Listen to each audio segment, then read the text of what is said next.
Nate, Nate's here too. He's not signing on, I don't think, but No, I'm good. Oh. This computer, I have it. That's fine. You don't have to if you don't want to. Hi, everybody. I press record and then do that. Hi, welcome everyone. I'm so excited to be doing this again with you on a weekly basis. It's going to be so much fun. I mentioned in my email, I'm going to start kind of unpacking this while I chat with you. So if you haven't already got your place set up, so we know I'm intentionally doing this part with you just to kind of exercise the meaningfulness of what we're doing. This is why I want black or Elmer's glue. We'll get to that if you can see that. I've put some pieces of my kit to use lately, and I've actually also dipped into Nate's kit because he's working with some things of mine that are mine that I've had for a long time. Some of the stuff he has in his kit is actually from college 20 years ago. Just to give you an idea of how long some of these supplies can last, like your palette knife that you just got there and your palette, these are things that you can really keep with you for life. You'll probably get another one and improve upon that one, but it's really no need to get rid of the one you have. I would say art supplies are things that you, the hard good art supplies, this kind of stuff will eventually go bad and it will run out. So, that's not the stuff that's going to last for life, but the hard goods, the actual materials that, okay, so this is, what I have here in the bottom of mine is all of the things that that I created during our Shoebox Studio. Actually, this folder of it is the stuff that my girls created during Shoebox Studio. And then this folder is the stuff that that I created with you during Shoebox Studio. And excuse my voice, and I'm sorry, I'm probably gonna keep the tissue in my hand. I've got a drippy faucet today. And I can hear it in my throat. I don't feel very bad, but isn't this fun? Look at what we created. That needs to be stuck back down again somehow. Again, Elmer's glue would probably be awesome there. That turned out so cool. I love this part too. Well, did you have a question? Oh, wait a second. Is that you? I don't think so. Yeah. Oh, it is. I gotcha. I gotcha. Okay, cool. Yeah, I just love that these things. Here you are. All right, now I can see everybody. Here we are, everybody. This is just so cool that we created this kind of thing in the Shoebox Studio. And what I'm hoping to do as we proceed kind of every 4 weeks or so in this membership is that we're going to kind of work things through like this. And since we're approaching the holidays, I think it's perfect timing for us to be creating little works of art, little things that fit into frames, cards that we can be sending people, hand making things that we can think about with the holidays and giving to people that we love. And also just pretty artwork, I mean, who knows where it's going to take us? It doesn't have to take us anywhere. It's really just kind of a practice. Okay, so just so you know, I have all this stuff stashed down here in the bottom of my studio. Okay, and because we are facing a move, our family is having to move from this house, which means that this garage that I am currently studioing in, I'm going to take you for a little spin, is going to get moved. It's not going away. There's Nate sitting there. So we are sitting in a garage. Sorry, that light will be bright for a second. That's where I kind of office. These are all the supplies that I collect, the things that I collect to paint in the future. Here's all of my supplies, my bobbly bits and glitter and that stuff. This is the kids' corner over here. The girls get to come in and play in here, 3 and 5-year-olds. That's Nate's office over there. And here I am again. So this studio is going to be changing over the course of the next 2 months. I plan to be back in a new studio space and probably even before October. But we'll see what happens. We are traveling. You'll note maybe some of the backgrounds here that we've seen during the Shoebox Studio. We'll hang out in those places and take this on the road. But this is literally the box that I am going to pack into my suitcase and take with me. And this is my studio. And for the next 6 weeks, all of this that's around me is going to be reduced to this. And I am so excited to explore it exclusively with you guys and to show and to be here with you and to show up with you on this. It really means a lot to me. It's what I think it's what's going to help our whole entire trip, and everything about the move and everything go much more gracefully than it potentially could. Because we're moving a family after 6 years and 2 kids and a studio and another business. It's a lot. And we're going on vacation in the middle of it too. So it's just a whole lot. So I'm excited to be here with you. Thank you. It's 11:11. What perfect timing to get started. I wanted to start with some deep breaths and a little bit of shaking. So I'm going to get quiet for a second. I'd recommend you guys do whatever, just to take like 3 breaths and just be here and now. Okay.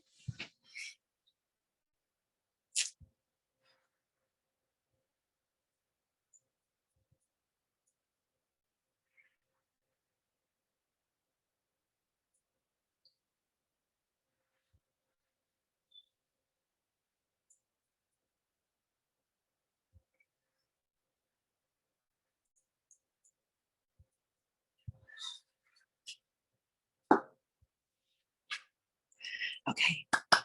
Yay. What should we work on? I didn't even pick anything. One of the things that I kind of hinted at before we started recording, I'm pulling out a piece of watercolor paper because it's calling to me. I always like to work in the half sheets so I can do 2 things at the same time. So while I'm thinking about things, I'm going to go ahead and just pull out a sheet of watercolor paper and cut it in half. I might also pull out a piece of my mixed media paper and consider doing just a little bit of doodling ahead of time, loosening up my hands, feeling the paper, just kind of seeing where my mood is at and what comes of it. I've been following a lot of people that do like little art lessons and stuff on social media, and I've been practicing a lot myself. I do always have water. I don't know if I've mentioned that to you guys, but I always have a couple cups of water with me. And then my brushes are always in my little towel here. So, and then like, this is literally the paper towel that was left over from the last time we met. And I just put it back in my studio once I'm picking it all up. Okay, so all of this stuff is stuff that I'm bringing to the table. Hey, Rather. Yes, ma'am. As you're speaking about supplies, my love, if we want to get more supplies, how do we do that? Because you have good supplies. How do we I will, I'm going to be putting together a list that I intend to improve my box with. Okay. For travel and to stock myself up for travel for this next month going forward. And I will let you guys know the link to that. Okay. I like to shop when I can't go to Hobby Lobby, which happens to be the close one for me, as you guys know. If I can't go there, I like to shop online. Dick Blick is the one that I've known forever. Fun fact, when I opened up my art supply store, online shopping wasn't quite a thing yet. But Dick Blick was like my only competitor online shopping, and they've still succeeded. They're still out there, so that's pretty cool. That's where you got your supplies from. They came from Blick. Water. I will send you a link to Blick when I'm getting there, and then I will mention what I find at Hobby Lobby as well. I know that what was the paper that y'all said was your favorite?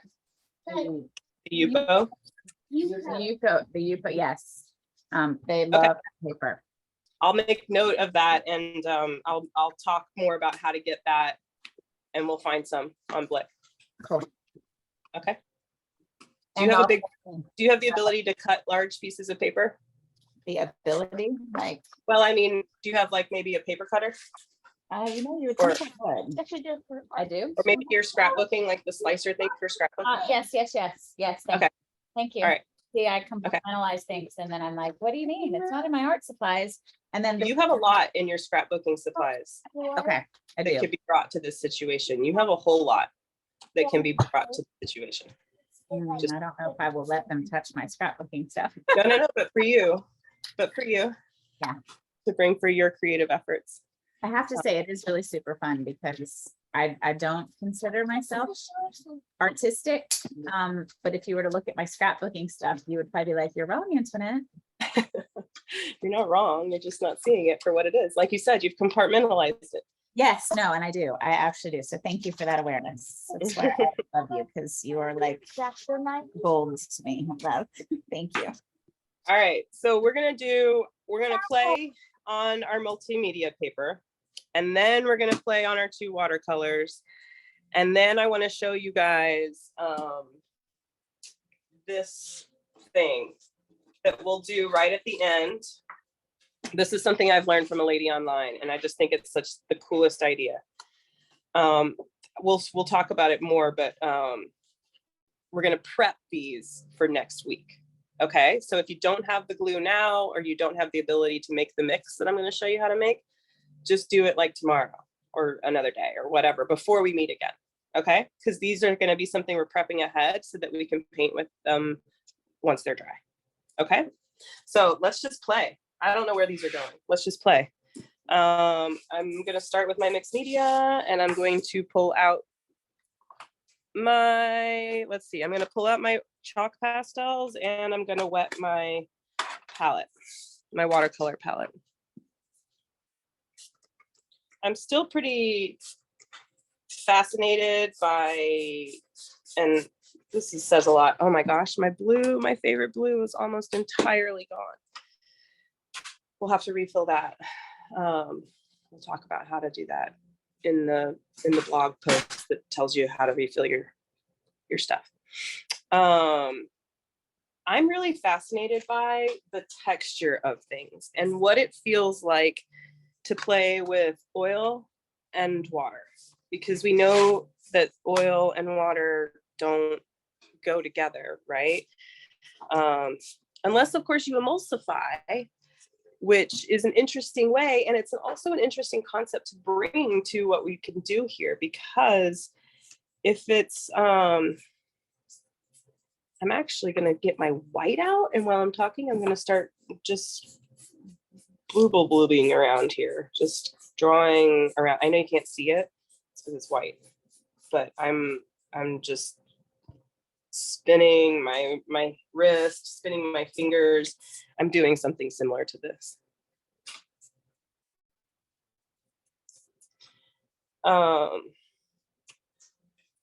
So then it makes me wonder, emulsifying oil and water together, they do mix. So that makes me wonder if there's a way that I can play with both the resistance of the oil pastel to the watercolor, and also the combination of it. I'm wondering if there's just a way. This is just, I hope you guys know, literally, I did not plan anything. I clean up my studio and I get my box out and unpack it with you. And that's the entirety of the plan. So, seat of the pants. I'm gonna pick up just some of these colors that I wet. I know this is my mixed media paper, so it's not the watercolor paper, so it's probably not gonna like quite like I would maybe want it to. But I'm just gonna make some marks over that white. It's coming through a little bit. Look at that.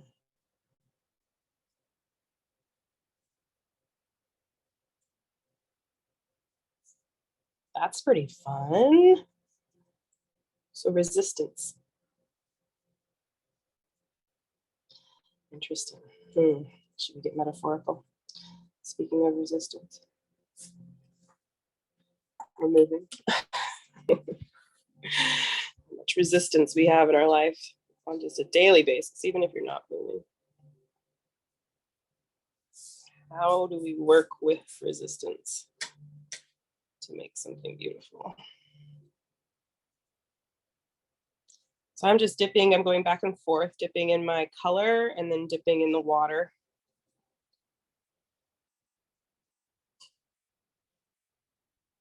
Seeing what I drew, uncover what I drew with my oil pastel. One of the women that I work or that I learned from is from Australia. It's a pastel, oil pastel. Sometimes it takes me a minute to realize what she's saying. And then interesting how different accents hit us differently, and we have a reaction of not being able to understand immediately. So I'm also noticing something else. I'm noticing my brush has like a milkiness to it. Can you see that? The milkiness to my brush. And I'm also noticing bits of oil pastel in my floating in my water. Things to note, now that oil pastel that's floating in my water is probably going to carry with me through the rest of my day, which is part of why I have 3 different cups of water here, so that I can like, okay, that's the one I'm using with the oil pastels, right? Oh, is it the dryer? A thundering in the other room. I really love the way that this resistance is happening here. It's really, really neat. And back to the point of being curious about if I can work a spot, I almost don't want to because I like the resistance, but I can see there's places here in the middle, even if I use my tissue and kind of blot the color out. Now I can really see my oils there.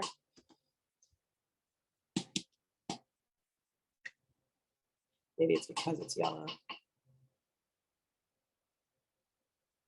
More resistance there.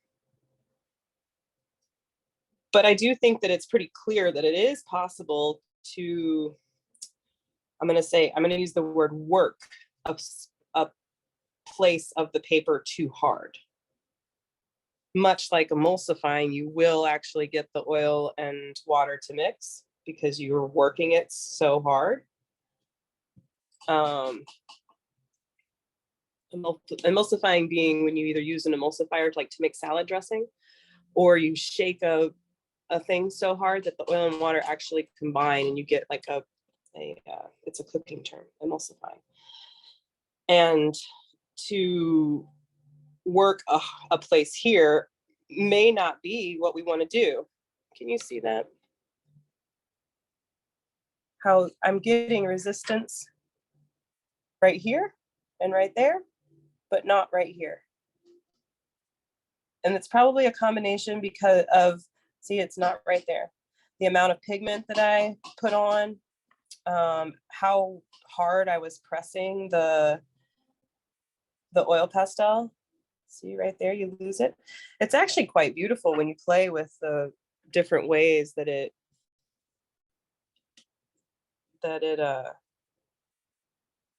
shows up.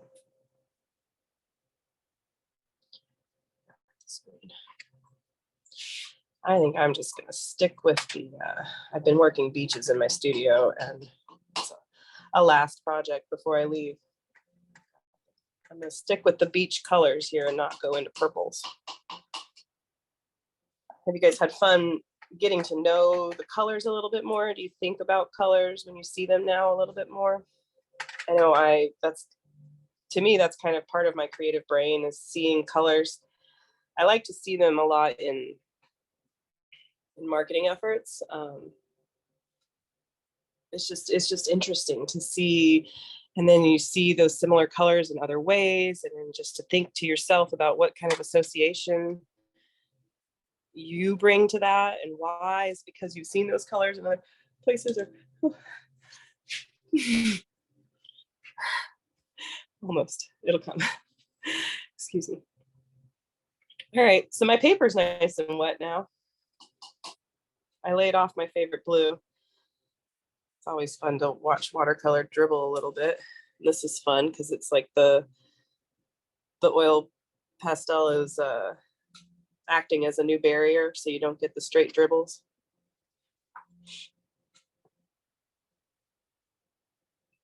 Oh, did that sneeze really just vanish?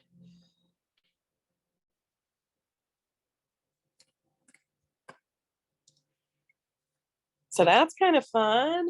I'll put that aside and let it. And I'm actually, for the sake of enjoyment, I enjoyed that so much. I'm going to do that. I'm going to do that on both of these.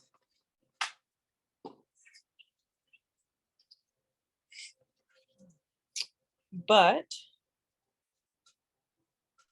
in a different kind of way. I think I'm going to let's do a picture.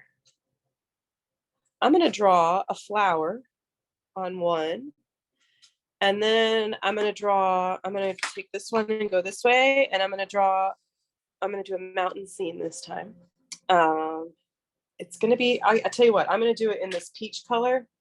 I'd recommend you do it in the white just because it's fun, but I'll do it in this peach color so that you can see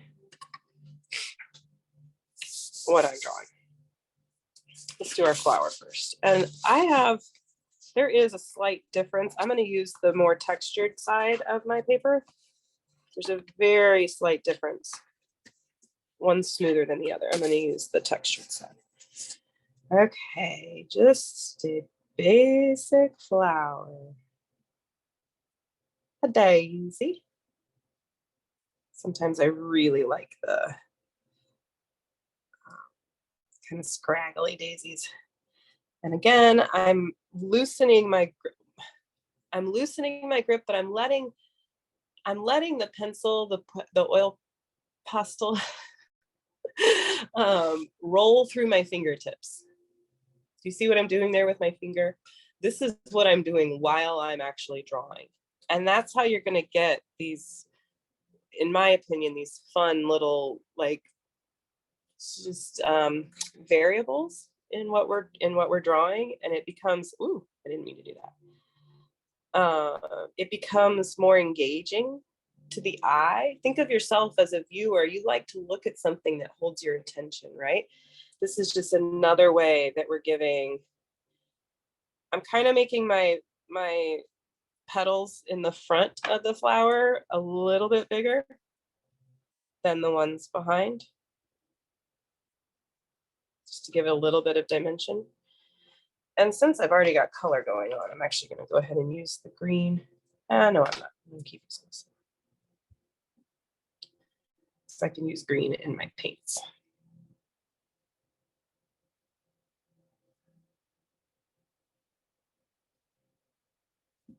Boom, a flower with 2 leaves. And here we're gonna go horizontal. I don't know if you guys need this, but I always have to remind myself, horizontal, because there is a horizon line. That's how you know the difference between horizontal and vertical. Horizon line. That goes through my head every single time I say horizontal or vertical, so hope it helps. With my mountain scene, I'm actually going to start at my furthest away mountains, my back of my mountain scene, and I'm going to put in, and I'm keeping them a little bit shallow. I'm not going all the way down. I'm going to have a little bit of a valley here, and then a bigger mountain over on this side. And then over here, I'm going to have another mountain coming in, just a little bit different, and another one over here that will go meet it.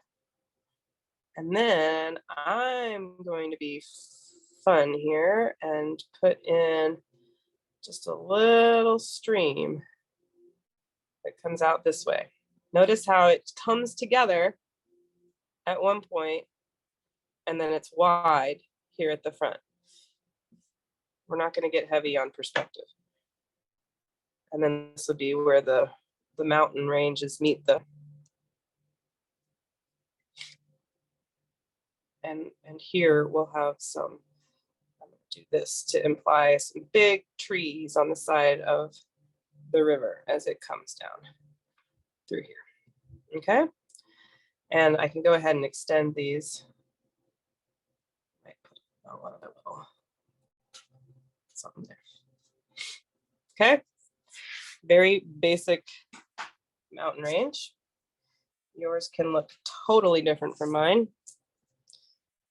I feel like I get really bored of my mountain ranges because I lived in a mountainous area and it was everything I ever saw. And I think it's beautiful. I can't wait to go see it again. Same way I get bored of beaches sometimes, as hard as that is to believe. All right, so now I have two drawings on a on watercolor paper. So this time we know that things are gonna like and bleed the way that our watercolor paper does, which is so much fun. So instead of just leaving them dry, I'm actually gonna get my watercolor or my spray bottle out and I'm gonna spray just sporadically. I'm not gonna go like, but I'll try and like wet some good spots. I tried to get this mountain and that mountain, and I'm gonna do the sky up here a little bit. And over here, I got this side. I'm gonna get the flower and that leaf real good. Very cool. I can already see that my resistance is working. I did try and press pretty hard when I drew, just to make sure that I was getting it into the paper. But I can see, I don't know if the video is gonna be able to see it, but I can see the water beating up and resisting on the oil pastels, which is super cool. All right, and now we're just gonna wet our brush.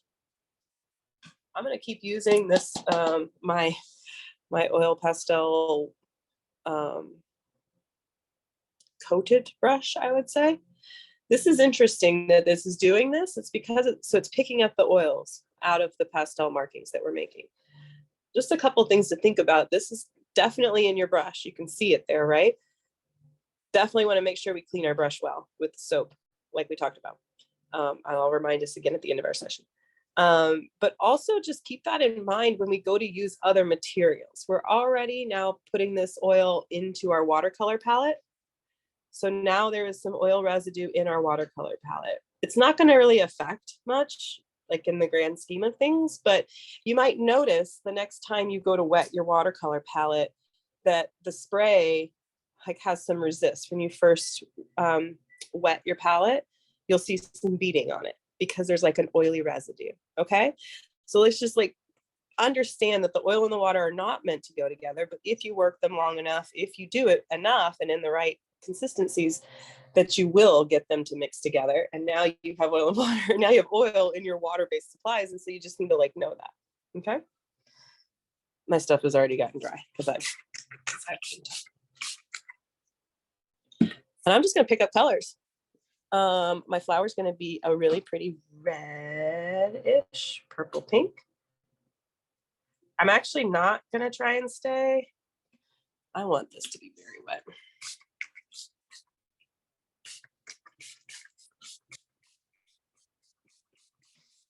I think it's okay to go outside of it because you already have something creating barriers for you. I'm gonna let my brush go into the pink and even all the way into the purple. Not wet enough. Into the purple, and then I might even get some of this leftover blue. Oh yeah, I like that deep purple over there. Some of that over here.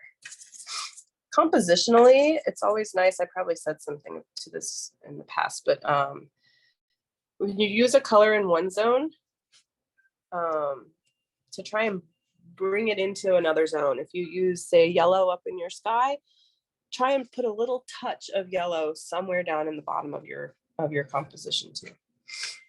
It helps again with keeping the engagement of the viewer interested in what you're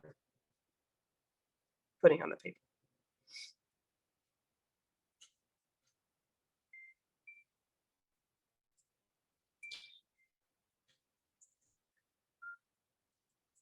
I will say the reds that are in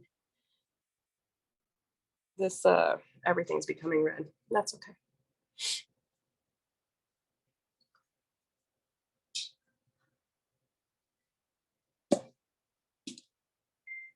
That one's covered. If I had one handy, or like if I'm just playing in my studio even, it's interesting that that stayed completely green, or it's completely, the red never got into this leaf. Flatten that one out a little bit. And I'm just gonna take one dip. Note, red and green are what? They're complementary colors. They're across from each other on a color wheel. When colors that are across from each other on a color wheel are combined, you're going to get a variation of brown. However, with that in mind, those colors also match very well because they are complementary. So your eye is getting to make use of even color spectrum with just two colors. The colors is big, but red, yellow, blue are our primary colors. Purple, orange, and green would be our secondary colors. Equal parts of those are satisfying to our eye because it includes the whole color spectrum.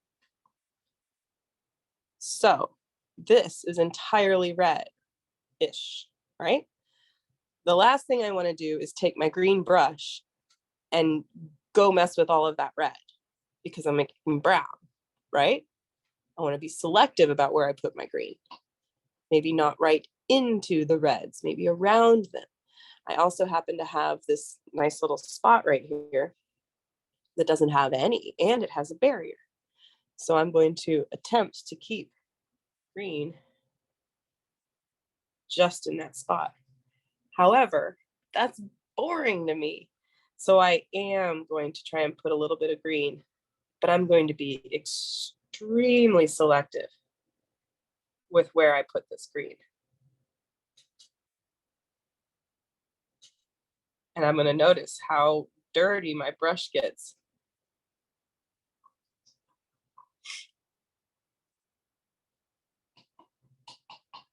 Browns are beautiful. Like you can play with color and you can make beautiful paintings with brown. I'm not trying to diss brown when I say that I don't want it, but it also muddies things. And to know that if you're doing something with all pink and then you just go straight to green, it's going to muddy the situation. If you let that pink dry and then come back with green, you're going to create a very different situation and you're not going to muddy up your entire space. Okay. And so we haven't made it here, but you do have, because all of you are here from the Shoebox Studio, I know that you have made yourself a color wheel. And so if you're not sure which color is directly across, that's going to muddy things or make the most beautiful brown, get out your color wheel or reference a color wheel so that you can see. Red and green, blue and orange, and yellow and purple are of the 6 primary and tertiary colors. Those are the ones that are complementary.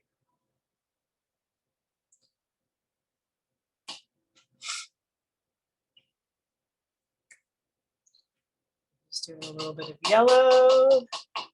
Now see, again, yellow and purple. Start getting a little bit of a brown here.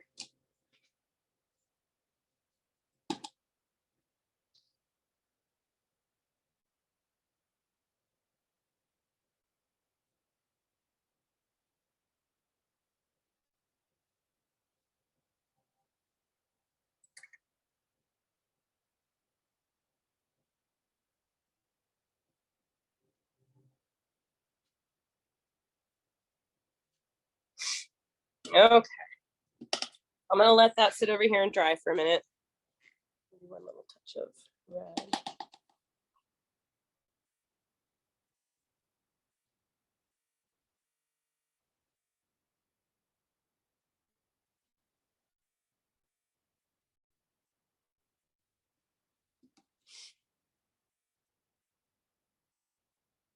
Where'd my paper towel go? The way that ran out of there, I didn't like. This, I really like this, but I'm afraid it's going to drip once I pick it up. I'm going to take a chance.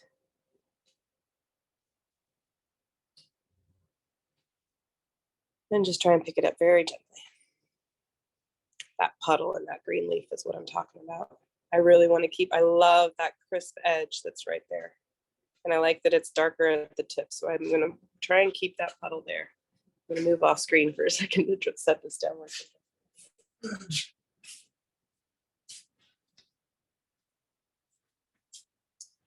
Alrighty, and our mountain range.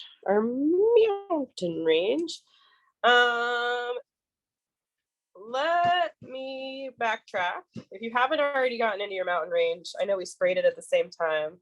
Clearly I have something on my paper towel. I'm actually dampening back.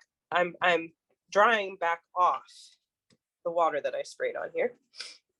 It's okay that it's a little bit wet. It's great, really. You'll learn over time that watercolor paper kind of has very many variations of wetness. Different watercolor paper, like this particular brand that we're using, which is the Blick Studio brand, is going to be different than Strathmore, is going to be different than Canson.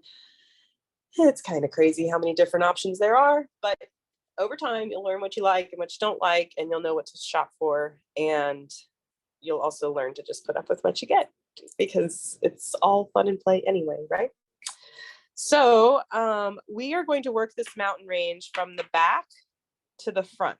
And the way that we're going to do that is by using lighter colors in the front, in the back, and then getting darker and more vibrant as we come into the foreground.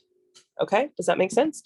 So I'm going to mix here I'm going to move on from my big round just because that's got a lot of oil pastel in it right now for the mixing of my color right here. And because I have this puddle right here, my spray bottle, and wet that puddle that's right there, it's kind of actually don't mind all three of these colors, but I think I will, I'm just going to add to this one for right now.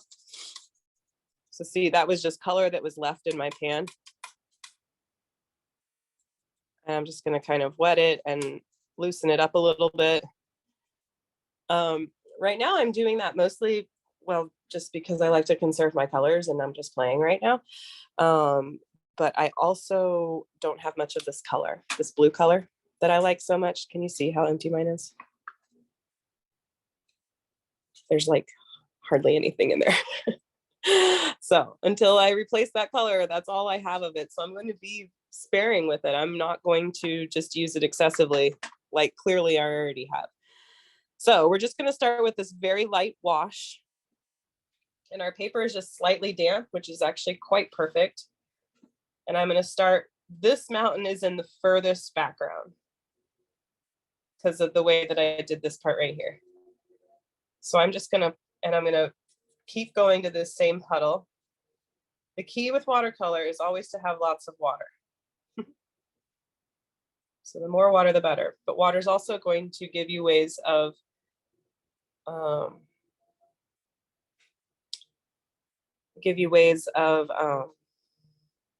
lightening the color. So that's our lightest color. So now I'm going to start adding a little bit of pigment to it. This is pretty much a purple.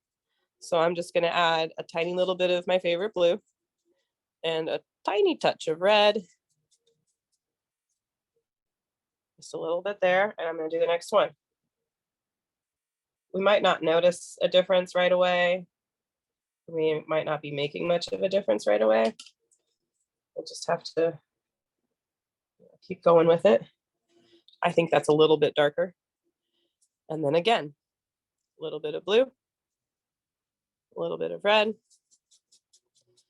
too much red, a little more blue. Same puddle. I haven't added any water to it because I had plenty of water there.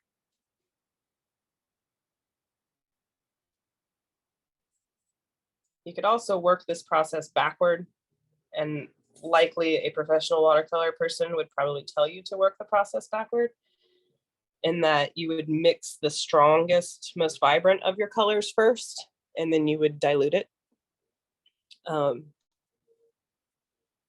That's not the way we're doing it today. Oh, I dipped it in that water. That's okay. All right, one more time, and I'm going to actually get quite a bit darker here for this little one in the middle here.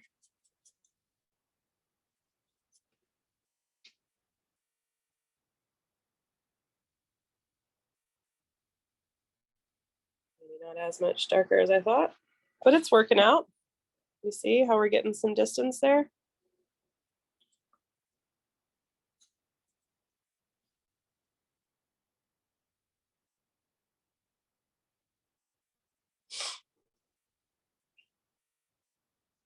Okay. And now I'm actually going to switch to my middle puddle,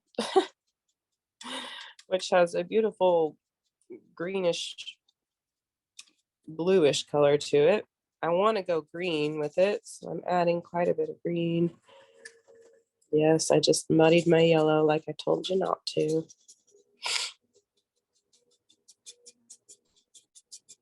Okay, greenish. It's summertime in these mountains.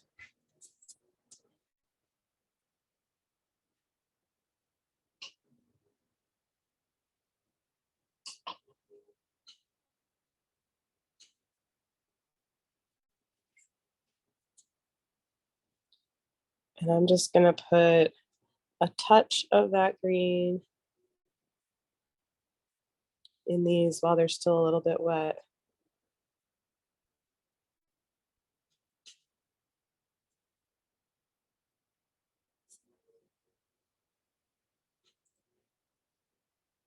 The green and purple really satisfies my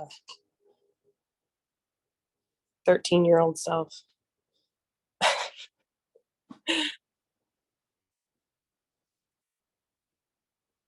All right, I'm gonna use that same green. I'm gonna make that last green a little bit more vibrant even. Using my dark green and my light green. And do this last little mountain.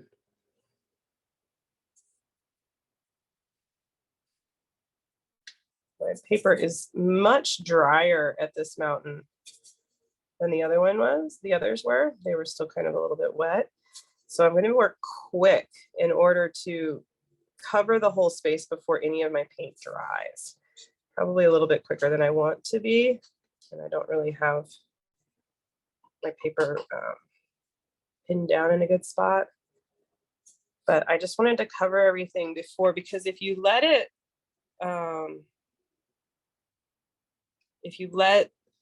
a stroke dry, it's going to have a hard line underneath it, and it's going to be hard to soften that line to make everything kind of look the same.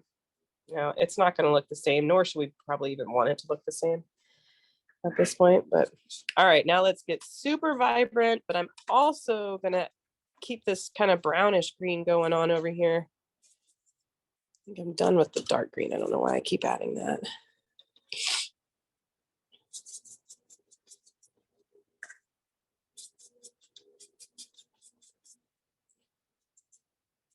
For my meadow here, this is my grass, my hay meadow.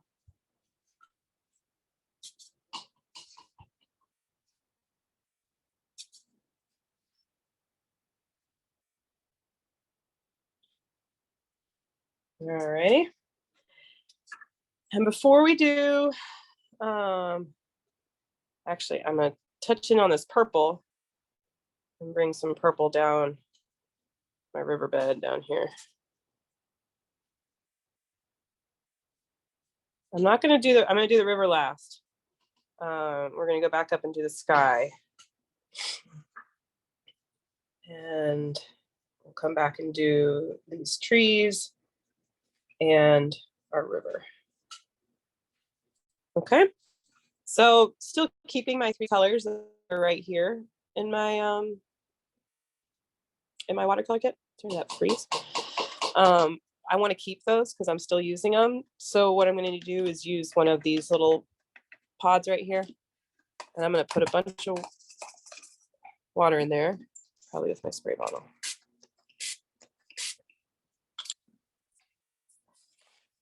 So that I have lots of water to work with. And then I'm looking for a sky color. So I'm going to use this nice, whatever that middle blue is. The blues always confuse me. That might be a cerulean blue. And let's go for a wet wash for our sky. And if you have salt around, grab it. If you don't, no big deal. All right, and so we're gonna use our big flat brush to make this whole part, everything above our mountain range, wet. Now, we have a great resistance here, so this is why we don't really need to wait for all of that to be dry. But you're just gonna wet your entire sky.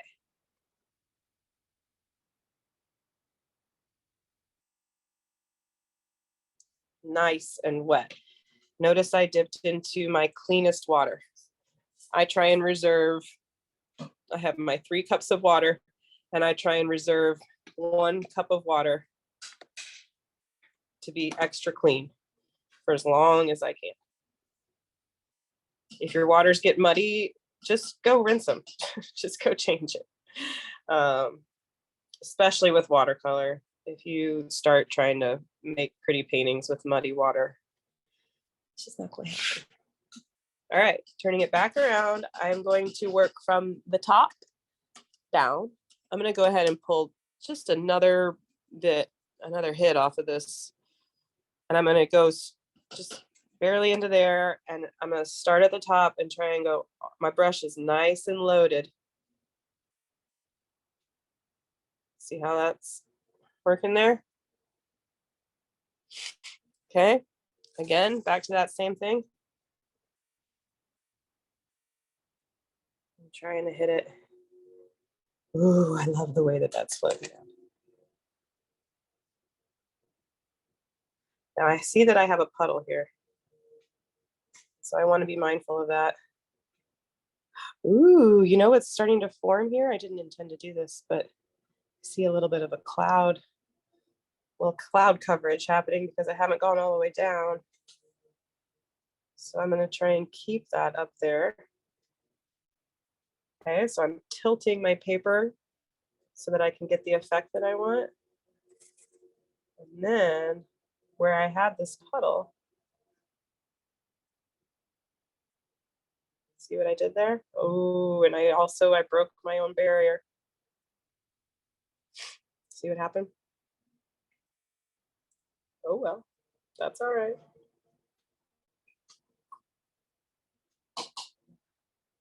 As my father used to say, still does say all the time, shit happens.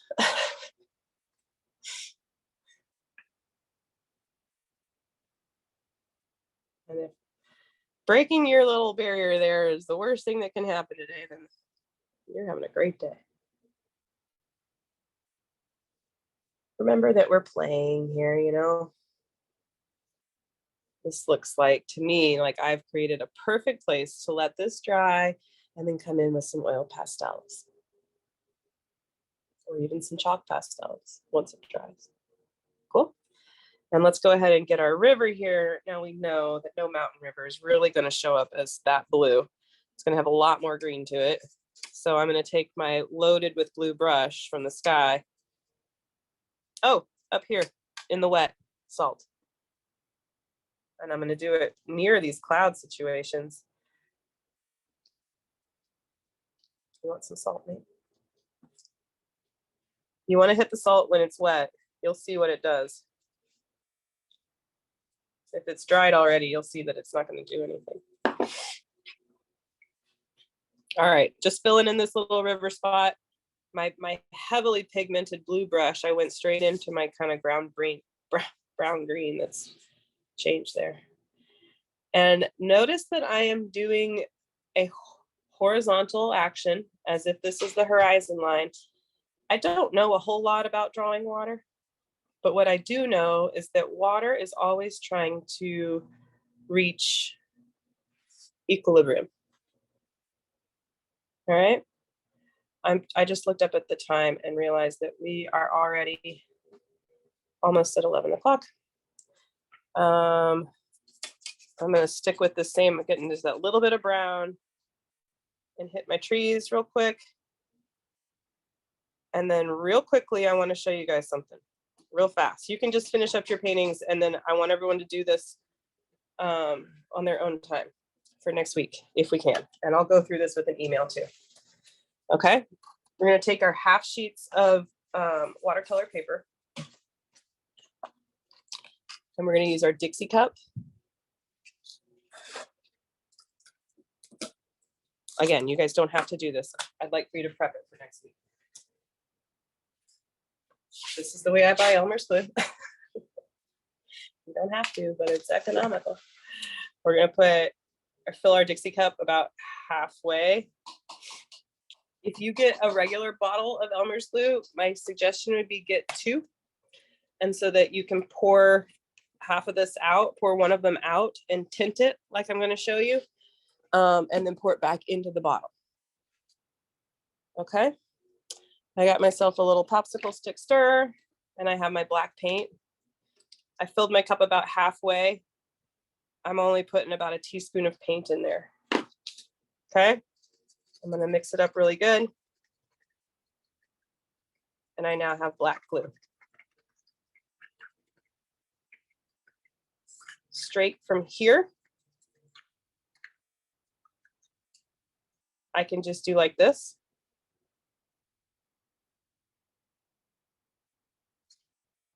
It is really nice to get long lines out of it because you're kind of doing the same exercise as we did before.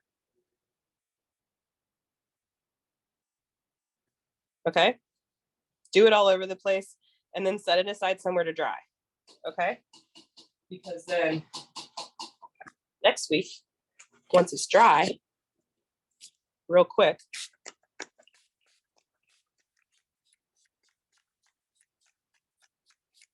since these are dry, I sprayed my sheet.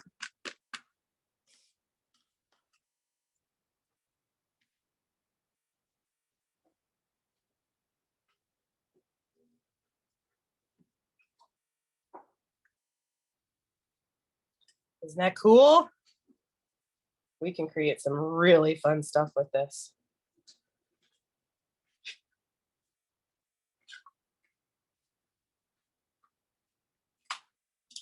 Pretty neat, huh?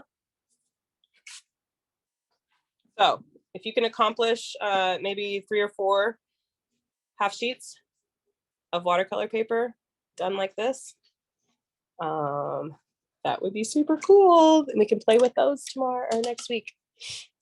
All right, I'll remind you via email.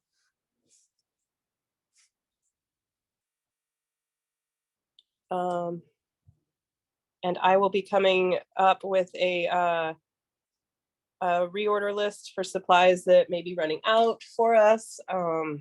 Things we might want to restock: paper, white paint. Maybe you're loving the acrylic paints. I need to figure out how to replace my blue here that I like so much.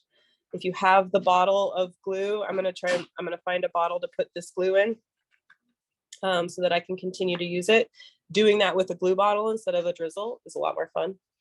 And then you always have it to prep yourself and stuff. I sure do appreciate all of you guys showing up live. This is a lot of fun. I can't wait to keep and continue on with this. Thank you. Thank you. Thank you. You'll be receiving some emailed instructions on how to get into this membership so that you can see these things. Please pay attention to those. There's going to be some time restraints on those because you guys are my very first ones. You're going to have to go through the transition to get us to where we're going to stay. All right. So if there's any questions about any of that, let me know. Email, text, call me. Love you guys all very much. Please have a wonderful rest of your day. Thank you for being here.